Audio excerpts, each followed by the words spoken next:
stay with us for this breaking news coming out of the Ashanti regional capital. Also tonight, Roads Minister challenged Parliament to set up a bipartisan probe into his record on road construction. I challenge any member of this house, I challenge any member of this country to request that if anybody is in doubt, this house can set up an independent bipartisan committee to investigate at my ministry. We'll take you live to Parliament also tonight. All in the last few minutes, fire has engulfed the Kumasi KJTM market. It's a major developing story that we are following for you in the last few minutes. The fire, we understand, started around 4:30 this afternoon, and it has engulfed the entire market in flame. And this is a market that was recently redeveloped, costing millions of dollars.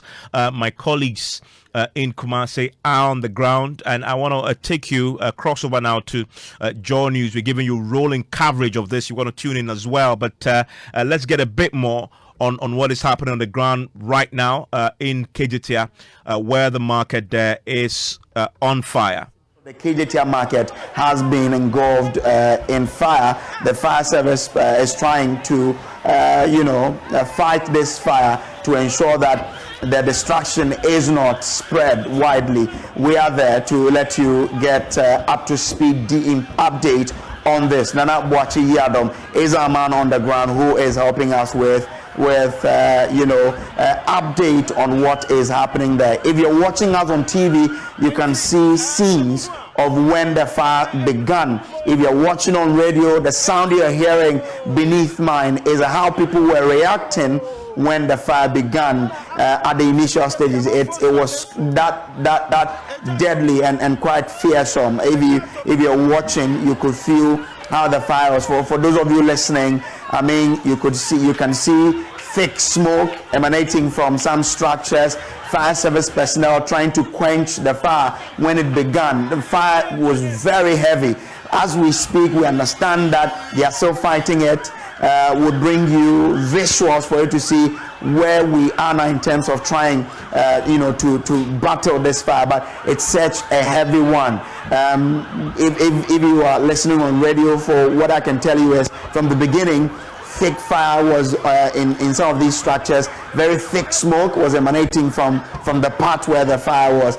People were just scrambling to get some of the items to evacuate them from where the fire is. It's such a very hectic situation as we speak. We understand that some people have been rescued from the levels where the fire is. Others are still, but we cannot tell whether everybody has been evacuated. Some have. We understand that people are trying to pack their items from nearby stores where the fire has not gotten to.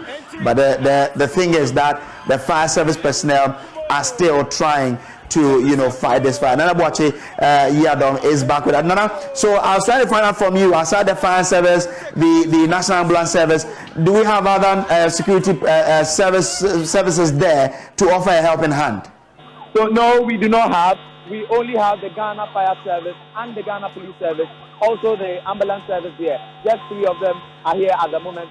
And then there are some security personnel working inside the KJTM market, also assisting the Ghana Police Service and all these services to also help quench the fire. Okay, Nana, so once you are there, I'm sure there are people who, have carried their items from where the inferno is. Kindly speak to some of them for us to understand how they see what's happening, their experiences with this inferno, and what they think, what else can be done to ensure that we're able to bring this fire under control, Nana. So I have this man here with me. He actually saw what happened. Let's speak to him and then let's find out what actually led to the fire. I don't know, he's also inside the market, but then he will tell us what actually happened. But again, the people have to say, you don't say that the let's go to where the but I say, I also here tomorrow marketing inside and there's a team station master. Now, who's someone near my kind? If I thought that they was here, you want I need a tie. Then I'm more time. Some area. Okay, so they are saying that where the fire got burnt or where the fire started, where they sell fire ties, and then I can just imagine, or I can say the quota. Okay, so that is how it started. It started from there, and then it went down to the other part of the building. He is saying that he is a procurement driver over there or inside the KBC market. He is a procurement station master, and for not being so good, his things also did not get burnt. So he is also one person who witnessed what happened inside the KBC market. Well, he said the fire is now heavier than what we see. Did I hear him right? It's not heavier than what he actually saw at the beginning. He said it started as a small fire and then now it got out of hand. Once he knew how it got started, could he let us understand what caused it or how it all began, since he's able to tell that the fire is now heavier than it is the way it started?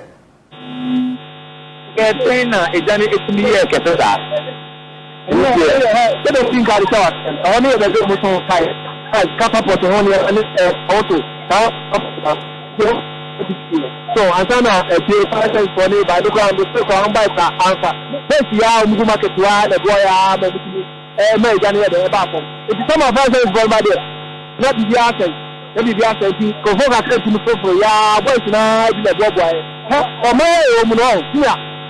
Why let us fire service maybe emergency but nobody move to back to the what's from what you are and I get money here. When you think about could have come in the house, I'm fine.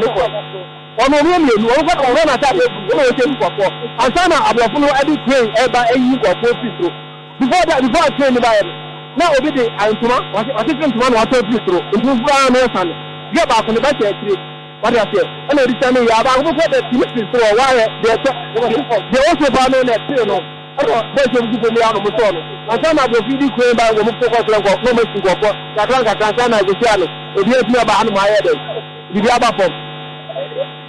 Okay,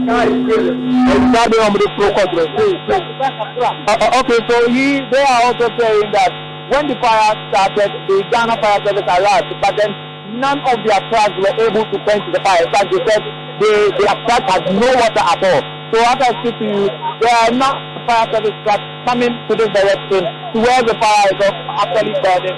So they are now coming with a fuel tank or with a fuel tank truck coming to quench the fire. But then it is down a little because those inside there, those students here, also try to their best to calm it down. But then the other trucks of the Ghana Fire Service are coming towards this direction to also make sure that everything is in order. But they also said that a woman up there tried to descend, but then she jumped over the story building and she nearly lost her life. But then she is safe, and then also they are driving people down here to make sure that nobody is stuck up inside the digital market. So that's the breaking news story there, live on the Joy News channel right now. You should see the inferno that has engulfed the KGTM market, and this is coming shortly after the Kumasi Metropolitan Assembly had announced, after several delays, that the second phase of the KGTM redevelopment project was to begin on March 30th. This was last year, and this is one of those projects that had taken a lot of resources to build. The first phase commenced in 2015, and the John Mahama administration was scheduled to cost 248 million euros. That's how much the redevelopment of the KGTM market was supposed to cost. The sword cutting for the commencement of the second phase of the project was done on May 2nd, 2019, and was expected to be completed in 48 months. But there have been several delays to this project, and now was expected to be commencing last year, and then should finish in 48 months later. We know that has been a challenge by itself, but this is a pretty important market, not only for the Ashanti region, but for the country. And if it's famous as being one of the largest markets in West Africa, and not only serves the Kumasi region, but also acts as a magnet for traders from the neighboring countries such as Benin and Togo. And this, once built, was supposed to become the hub for the northern sector of the country, where before it was redeveloped into what we currently know as the Kejetia redeveloped market, it comprised more than 12,000 stores and stalls with quite a significant space also for a lot of the people who are trading there. So this is a significant market, a lot of money pumped into it. But tonight, as we speak, if you're just joining us, it is on fire, the Kejetia market right now. We've been just watching the flames there, the fire service attempting to put it out. We've been in touch with the KMA that has been in charge of redeveloping the market and beginning the second phase. Yeah, they're just trying to come to terms themselves with what has happened today. You've heard the eyewitness who've been speaking to our report on the ground say that this may have started at the section of the market where they sell tires. I can see on our screens, if you're watching, John, you see this as well. The fire service officers have now managing to mount a ladder to climb to a part of that market high up. And attempting to pull the flames out. If you are in and around that area and are watching this, please share what you're seeing with us from a safe distance. We're hearing from eyewitnesses telling us that the woman had to jump out of a building to save her life. That's how bad it's been on the ground in Kejetia. People having to jump from higher floors at the Kejetia market, which is currently being engulfed in flames to save their lives. There are no reports of casualties yet. The fire service is currently preoccupied with attempting to put out the flame before they begin to assess the damage and if there's been any casualties tonight. So if you're joining us right now, that is the major breaking news story from Ashanti region. The Kejetia market is in flames tonight after a massive redevelopment costing several millions of cedis, $259 million. The project was expected to cost. The second phase was supposed to also commence last year after several delays since 2019. That was one of those key investments that the state wanted to make because of the importance of this particular market. Tonight, that all is in jeopardy. We'll keep an eye on this developing story and bring you more as and when we get it. And I want to take you to Parliament now. Another major story we are following for you. The controversy over the roads record of this government today again led to divisions on the floor, forcing the Roads and Highways Minister Kwesi Amakwata to throw a challenge to Parliament to constitute a bipartisan committee to probe his record in the last 6 years. Listen to the minister on the floor. It's categorical that this government has paid more work from the level than any government in the history of the Fourth Republic. And Mr. Speaker, the details of all these works are attached in the annex. Mr. Speaker, this statement made by His Excellency the President was factual. The statement was credible. The statement was dependable. The statement was incontestable. The statement was undisputed. The statement was introducible. And above all, Mr. Speaker, the statement is very valuable by anybody who cares. Mr. Speaker, that statement on the road sector made by His Excellency the President is backed by empirical data which is available at Ministry of Roads and Highways.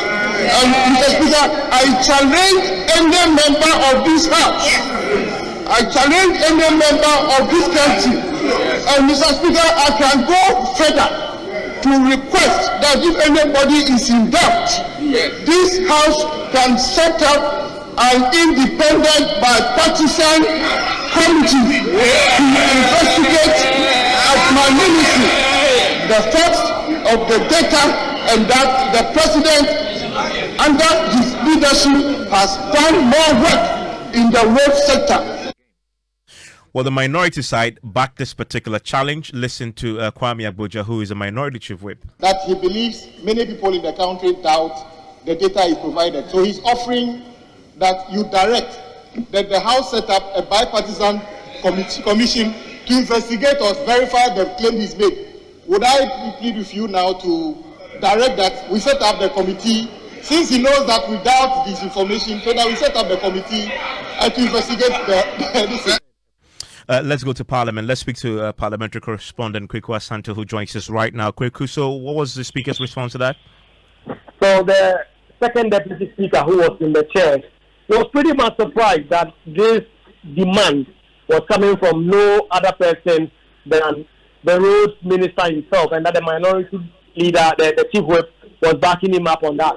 But he said that this was a decision he wanted to take right there on the spot. This was a decision that the entire leadership would have to deliberate on and decide on. But you could see from both sides of the house, as you heard from the roads minister, you would hear the cheers right behind him. There were those who were gesturing that this is something that we have to do. And then from the minority side as well, pretty much ready. Since the president delivered the State of the Nation address, the roads declaration has become such a sticking point in the debate, which is still ongoing in Parliament. But the Speaker says leadership of the House will have to come together and develop the modalities, if anything at all, to set up this committee. So, has this committee been formed now? It hasn't. As of now, what we expect is that the leadership on both sides, if they are so minded, would have to now deliberate. Normally, when such matters come up on the floor and a person or an MP moves a motion of a sort for a committee to be set up, it's usually discussed at conclave before the decision will come up on the floor for a decision to be taken.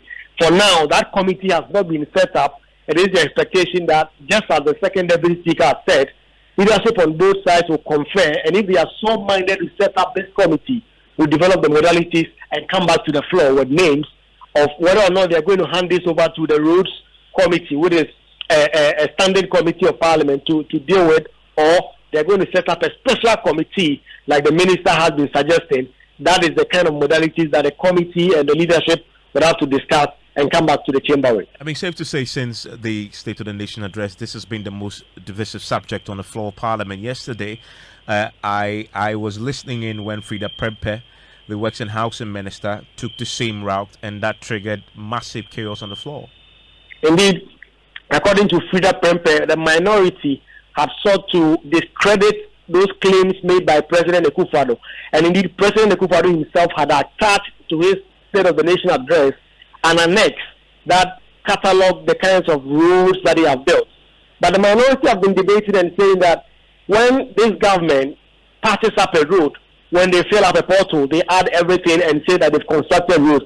And that it cannot be true that President Akufo-Addo has constructed that much roads, and that even John Dramani Mahama constructed more roads than President Akufo-Addo. They say that President Akufo-Addo has been changing the timeline, but at some time he said he had constructed more roads than any government in the history of the country, and now he's saying that that is the Fourth Republic. So the minority have been seeking to discredit those claims. Yesterday, we heard from the deputy ranking member on the Roads and Transport Committee, who himself was a former deputy roads minister. He addressed the news conference and sought to punch holes into some of those claims that have been made by both President Akufo-Addo and the NDP MPs who have been debating the State of the Nation address. Thank you very much. Let's bring in the chairman of the Roads Committee in Parliament, Kennedy Nyako, joins us on the line right now. Mr. Nyako, thank you for your time here on Top Story. Yeah, thank you, Evans. How are you doing? I am doing fantastic. I mean, I'm sure even you might have been surprised to hear a minister requesting for a bipartisan parliamentary probe into his own record. Is this something that you support? Well, Evans, first of all, thanks for giving me this opportunity. Yes, I support, because if you look at the brouhaha surrounding this number of kilometers of road that have been constructed under President Akufo-Addo, then there is a need for a bipartisan committee to put together so that we can go and just do physical verification on these roads that the minister says that the Akufo-Addo government has constructed. So I'm in full support. I mean, I think if you do that, it will bring closure to this, and I mean, everybody, all Ghanaians will know the truth. So I am in full support. I mean, but I wonder what the real tangible reason for this is, if not to only, tickle the fancy of the government. I mean, why would you spend resources to do this just to verify a claim because the minority guys do not agree with you or they doubt you? So a government that have spent so much investment into the road sector, constructed almost about 11,975 kilometers of, various categories of road in this country, comes to Parliament, addressing the entire nation, puts a document together, giving details of all roads that have been constructed, the allocations and the various regions. Then the minority that represent the people that's supposed to know better comes out to dispute the figure that have been put out by the government or by the ministry. Then the best solution for everybody to know the truth, because we cannot go on with this banter tomorrow, this next day, that. We can continue in that tangent. So the best way is that let's go. All the documents that have been provided, the roads are in. They are contained. They have names. We can locate them. Let's go and do physical verification, because we need to tell the truth to Ghanaians. Okay, so that tomorrow, not just because of politics or partisanship politics, somebody will come. Even if government has done this, people don't want to appreciate or recognize it. Then we'll just throw dust into the eyes of the Ghanaian people and just no. So I am in full support, irrespective of the kind of resources, because in any case, it's part of our responsibility as members of Parliament, playing oversight role. Okay, so if the ministry have provided Parliament that this is what they have done between 2017 to 2022, then we have every right to go and do physical verification.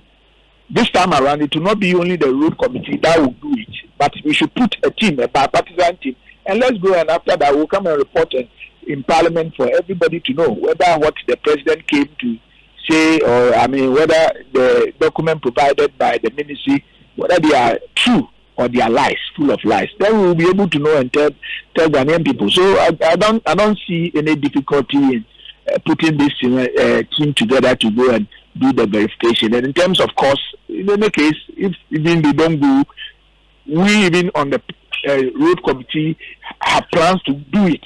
So now that the minister is calling for bipartisan, we will join him, we'll go and do it, and we'll bring a report for everybody to know. I see the facts in front of me, and I come to the conclusion that you may have created this controversy yourselves, because I look at a press release that the Roads and Highways Ministry issued dated 20th February 2022. The minister there says, quote, "The performance of the Akufo-Addo-led government in the road sector is unprecedented since independence in 1957 for our country." That is the roads minister last year in February. And then in the State of the Nation address, the president says, "I would like to state categorically that this government has built more roads than any government in the history of the Fourth Republic." Which is which, Mr. Nyako? Is it in the history of in the Fourth Republic, or in the history of Ghana since independence? I don't see any ambiguity in the two statements. Okay, what the president said and what the minister has said, and I will repeat it by myself. No government for the first 4 or 5 years in this country have been able to construct 11,000 kilometers of road. No government. In the history of Ghana since independence. You can go into the archives and check. Tell me which government that he has been able to construct more than 11,000 kilometers in its first year. Nobody. But Mr. Nyako, we need to be clear on this. Are you stating this as in the history of the country since independence, or in the Fourth Republic? In the Fourth Republic, I'm talking about the Fourth Republic. Yeah, but that is a contradiction to what the roads minister said last year. He limited himself. In fact, his dates of measure dates all the way back to 1957. The president is now narrowing it to the Fourth Republic. They clearly I don't see which one. If the president comes and say that in the history of the Fourth Republic, nobody has constructed road more than what his administration has done, and the minister is saying that nobody has constructed road since independence. They are two different things. I don't see what is the ambiguity in no, it's not ambiguity. Both statements are not the same. It means that possibly, if you take the president's word, it means that possibly before the Fourth Republic, some government or one government may have done more than you. But if you take the roads minister's point, then no government in our history since independence had done more than you. Well, I will even go beyond that, because I haven't seen. Though I'm not that old, but I haven't seen. I'm yet to see any document, anybody to prove, give me a document which shows that even before we had even our independence, a government within 4 years or 5 years constructed more than 10,000 kilometers in this country. Do you know the number of kilometers of road, good road that we have in this country? Do you know? So if a government has done 11,000 plus of it, out of the 94,000, the 94,000 that we have, the 98,000 that we have been able to build, or we have a road network that we have in this country. You have to look at, in terms of percentage wise, how many of those road or the number of roads that are being paved and the one that have not been paved. So you can do your analysis and do a computation by yourself. So if you have about 20-something thousand plus of kilometers that have been paved, so you take what this government has done out of it and do your own computation and calculation by yourself, and look at the previous government, what they have done. I'm not just saying that nobody, all those governments that came, they didn't do anything. That would be a completely dishonesty on my part. But to say that no government has done it. But in terms of people who have done serious investment, don't you see all this road construction everywhere? You see it yourself. Okay, so when will this nationwide probe start? Well, so Speaker, I think Speaker made a ruling that they have to do a further consultation and come out. So we are looking at Speaker when they will do the further consultation with the leadership, and we'll see the final decision that will be taken by the leadership. Okay, I'm grateful, Mr. Nyako. He's the chairman of the Roads Committee in Parliament. And remember, major story this hour is the fire that has engulfed the KGTR market, the redeveloped KGTR market that cost us more than $200 million. You're keeping a close eye on that, and we'll be bringing you more on Newsnight, which starts in a minute.